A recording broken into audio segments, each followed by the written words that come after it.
Hey guys, it's Dr. Jen Caudle, and I'm back with the Be Your Own Doctor Health series because sometimes you just have to be your own doctor. So this episode and some of the episodes after this one are going to be about weight loss. Let's face it, so many of us are trying to achieve a healthy weight, whether it's your New Year's resolution, whether it's something that you've been working on for a long time, or whether it's something that you've recently realized is a change that you need to make. Now, as a family doctor, and you all know that I'm a family doctor, I see patients of most ages. You know, one of the things that I know from personal experience and from the experience with my patients is, losing weight and keeping a healthy weight sometimes is really tough. I mean, honestly, we live in this fast food world where some of the most convenient and easy to obtain foods are not necessarily the healthiest. So the question is, how do we live a healthy life? How do we go about our lives and still be healthy and keep that healthy weight? And in addition to living in this fast food world that we live in, we also live in a world that puts a lot of emphasis on physical appearance, how we look on the outside. And it's not necessarily the right thing, honestly. Certainly losing weight will change our outward appearance, but that's not the most important part about keeping a healthy weight. The most important thing is the things that it improves on the inside of us. As a family doctor, conditions that I treat range from everything from diabetes to high blood pressure, high cholesterol, you name it. I mean, there's so many conditions. And I'll be honest with you, every one of the conditions I just mentioned, obesity is a risk factor for. So, keeping a healthy weight is so much more than looking a certain way. It's about being healthy from the inside out. As many of you know, I go on television all the time talking about different health topics, from the flu to a new study that may be out there in the news to, I don't know, you name it. I'm literally talking about everything, and I know you guys know that. One of the things I don't talk about a lot is obesity, or at least weight loss. I'm just not asked to talk about it a lot. But I know it's actually one of the things that's literally on the tip of my patients' minds. The other reason I wanted to talk about this was many of you may not know, but there's definitely been times in my life where I've struggled to keep a healthy weight, or I've had to lose a lot of weight. Many of you might know I competed in the 1999 Miss America Pageant. I was Miss Iowa 1999, and it was an amazing opportunity to help me get scholarship money to help pay for college and all sorts of things. But I also went on to compete in the Miss America Pageant. And interestingly enough, when I first started competing in pageants, I only did 4 pageants total.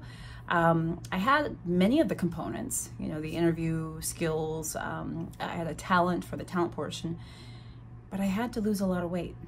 I had to get healthy. I'll never forget the idea of realizing that I was going to need to wear a bathing suit on stage in front of other people. And that was a challenge for me. I had to lose a lot of weight, actually, and it was a journey for me that took place over not only months, but at least over a year. I ended up competing, and I'm going to show you. I ended up competing at the Miss America Pageant, and I ended up wearing a 2-piece on stage. And mind you, I had never worn a 2-piece in my life at all at that point. I've always been a 1-piece girl. I always say I was Miss Iowa, born and raised in Iowa. And I'm definitely a meat and potatoes girl, still am. And again, it was my first time wearing a 2-piece ever. I'd never worn one, even at the pool as a child. This was my competition photo when I competed at the Miss America Pageant in 1999. I'm very proud of this photo. Here we go.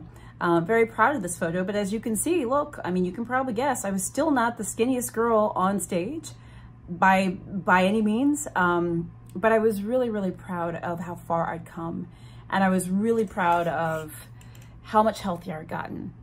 The truth be told is I still work at it every single day. So I know it's not easy, but we're gonna get through this. I hope that I give you some suggestions that you'll find helpful. As a family doctor, I give suggestions on weight loss and how to be healthier from the inside all the time. What's my philosophy? Well, there are a lot of diets out there. I'm not necessarily a diet person personally, but I know diets work for many people, and I'll talk to you about the diets that I'm mostly a fan of, but I'll also give you my own tips about, weight tips that you can use when you go out to restaurants, when you go out to eat, to kind of curb and make sure you're staying as healthy as possible. We'll talk about things like bariatric surgery and when it's appropriate and what to look for and how to approach that. The idea is to help you be healthy from the inside. So the only homework I have for you for our first session on this topic is two things. There's only two things I want to ask of you. And the first thing is, as we kind of go on this journey talking about weight loss and getting healthy from the inside, the first thing I want you to do is I want you to keep a log of what you're eating for a few days. It doesn't have to be an entire week, but a week would be great. But at least 3 or 4 days, I want you literally to write down everything that you put in your mouth. And I also want you to read labels. You know, reading labels is honestly one of the most important things that we can do because it's hard to make changes when we don't actually understand and are not paying attention to what's happening in the present time. So start by just getting an assessment of really what's happening in your life, what your habits are, what your tendencies are, and how you eat. The second assignment is I want you to calculate your body mass index. Okay, I got a card here. BMI, or body mass index, okay? You guys might have heard of it. This is something I do in the office all the time for my patients, especially when we start having conversations about weight loss and maintaining and keeping a healthy weight. Your body mass index is a calculation of your height and weight. And ideally, you know, there is an ideal kind of weight based on your height. It's going to be different based on your height, of course. So somebody who's 4'5" probably should weigh something different than somebody who's 6'5", and that's what that takes into account.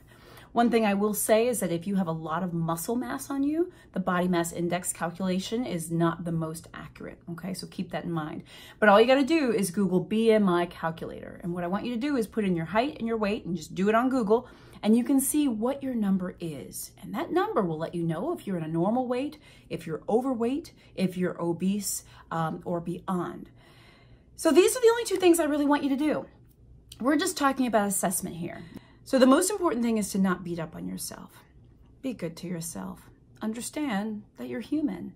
And what you're feeling, honestly, so many other people are as well. But the most important thing is to not give up. And to not get down yourself to the point where you just throw in the towel. If I could say anything, if I could give you one piece of advice, give myself one piece of advice, is to not give up. As I always say, keep showing up. And it's gonna get better, I promise. So hang in there with me. I'm gonna be back next week with more information. Start by counting your calories and writing down what you eat, and also calculate your BMI. And we'll talk more next week. I'm Dr. Jennifer Caudle. Thank you so much for joining me for this episode. Please make sure you're following me everywhere. I'm at Dr. Jen Caudle on most platforms. And please let me know how you're doing. I love hearing from you guys, and we'll see you soon.